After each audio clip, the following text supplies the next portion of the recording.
The Two Doctors, Doctors, The Two Doctors is the fourth serial of the 22nd season of the British science fiction television series Doctor Who, which was first broadcast in 3 weekly parts on BBC from 16 February to 2 March 1985. The serial is set on an alien space station and in and around Seville. In the serial, the alien time traveler, the sixth Doctor Colin Baker, his former traveling companion Jamie McCrimmon, Frazer Hines, and his current companion Peri Brown, Nicola Bryant, worked to save the younger second Doctor Patrick Troughton from the biogeneticist Dastari Laurence Payne, who intends to steal the knowledge of how to travel in time from the second Doctor's genetic makeup. This serial marks Troughton's final appearance as the second Doctor due to his death in 1987. Plot: the second Doctor and Jamie McCrimmon land the TARDIS on board Space Station Camera in the Third Zone on a mission for the Time Lords, who have also installed a teleport control on the TARDIS. The Doctor explains that the station is a research facility and that they have to talk to Dastari, the head of projects. The androgyne cook Shakai drugs the meals of the station's scientists. The Doctor tells Dastari that the Time Lords want the time experiments of Carts and Reamer stopped. The Doctor warns that the distortions from the Carts-Reamer experiments are on the verge of threatening the fabric of time, but Dastari refuses to order them to cease, accusing the Time Lords of not wanting another race to discover the secrets of time travel. Dastari and the others collapse from the drugged meals. Chessine, an androgyne technologically augmented to megagenius levels, lowers the station's defenses to allow the Sontarans to attack. Jamie sees the Doctor appear to die by the Sontarans before fleeing.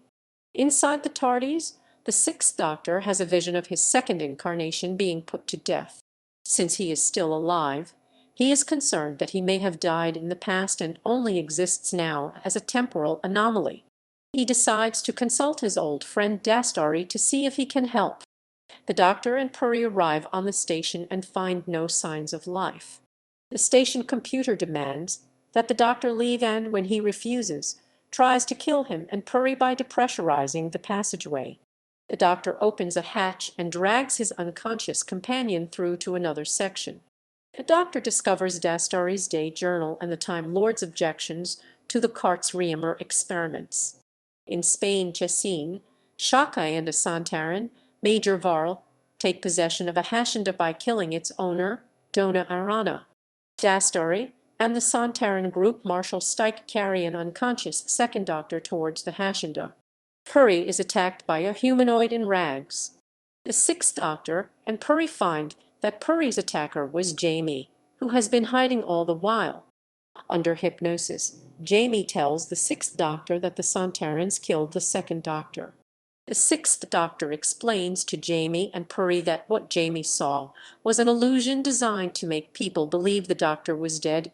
He theorizes that the Sontarans also kidnapped Dastari, as he is the only biogeneticist in the galaxy who could isolate the symbiotic nuclei that gives Time Lords the molecular stability to travel through time.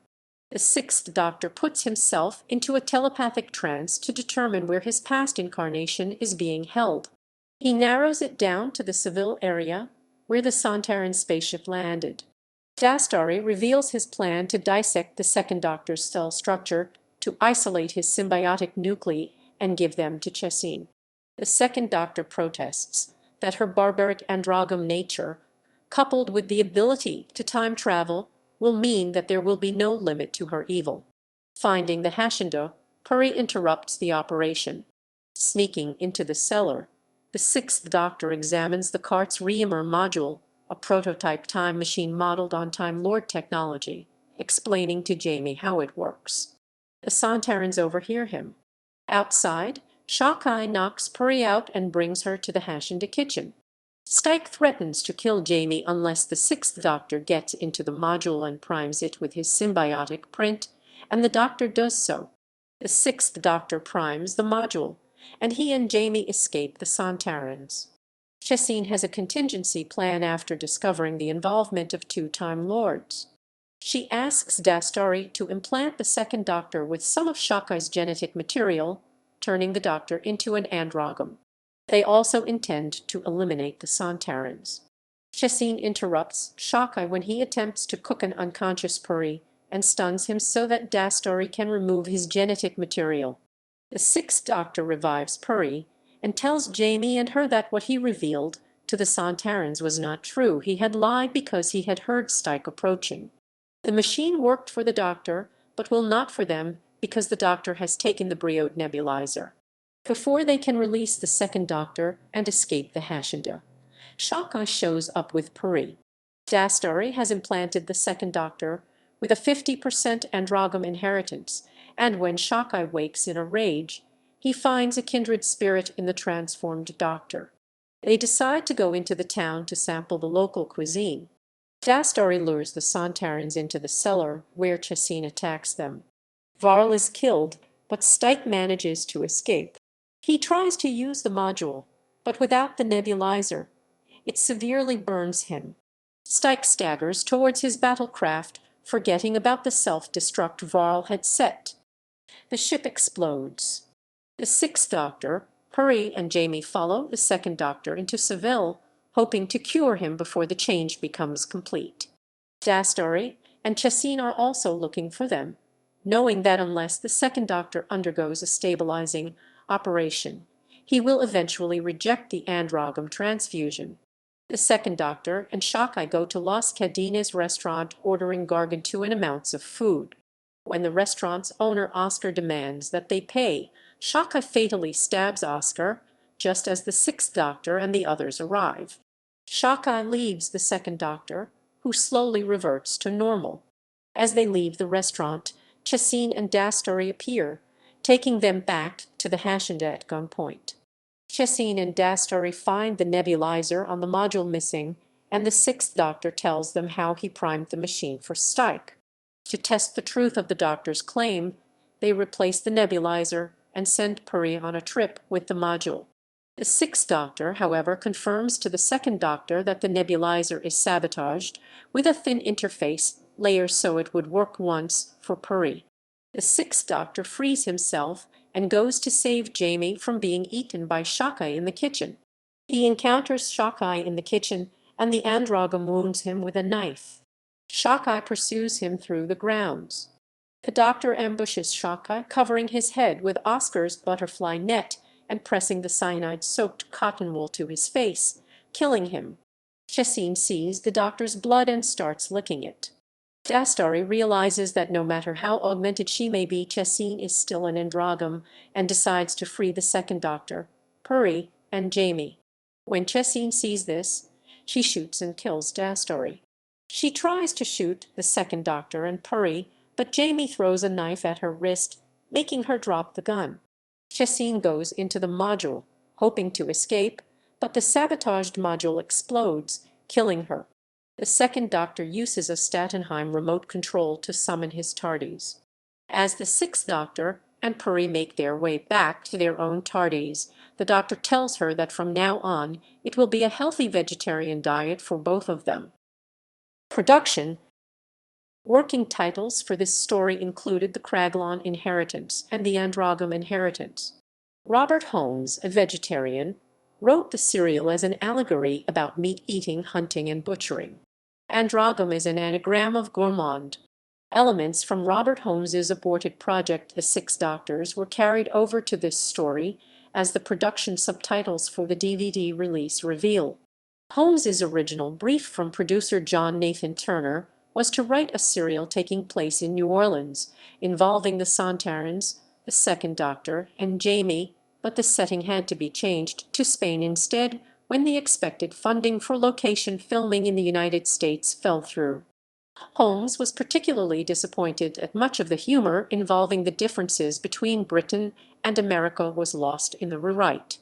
The only hint we get of this humor is in episode 1, when the Sixth Doctor looks at Peri and says that Columbus has a lot to answer for. According to the DVD commentary track, location filming was plagued by numerous small problems, including high heat that caused makeup to melt, a 3-day delay to replace Troughton and Pierce's wigs which had somehow got lost in shipping, Carmen Gomez's refusal to wear a costume designed for her, and a local stuntman, the truck driver, who refused to perform. Pierce also says that she was a last-minute replacement for Elizabeth Spriggs, who had to drop out of the production. A film scene with Oscar and Anita in the olive grove was discovered to have been ruined by a scratch on the negative, so Saxon and Gomez, who had already returned to England, had to be quickly brought back to Spain at considerable expense. When the film was actually submitted for editing, however, it was discovered the scratch on the original negative wasn't noticeable on screen, making the reshoot essentially pointless. This was the last of a number of stories in the classic series, which included location filming outside the United Kingdom, starting with City of Death. In his 1986 interview for Starburst, script editor Eric Soward said he thought this story was poorly directed. Cast notes. This story marked the final appearance of Patrick Troughton as the Second Doctor and the final on-screen appearance of Frazer Hines as Jamie.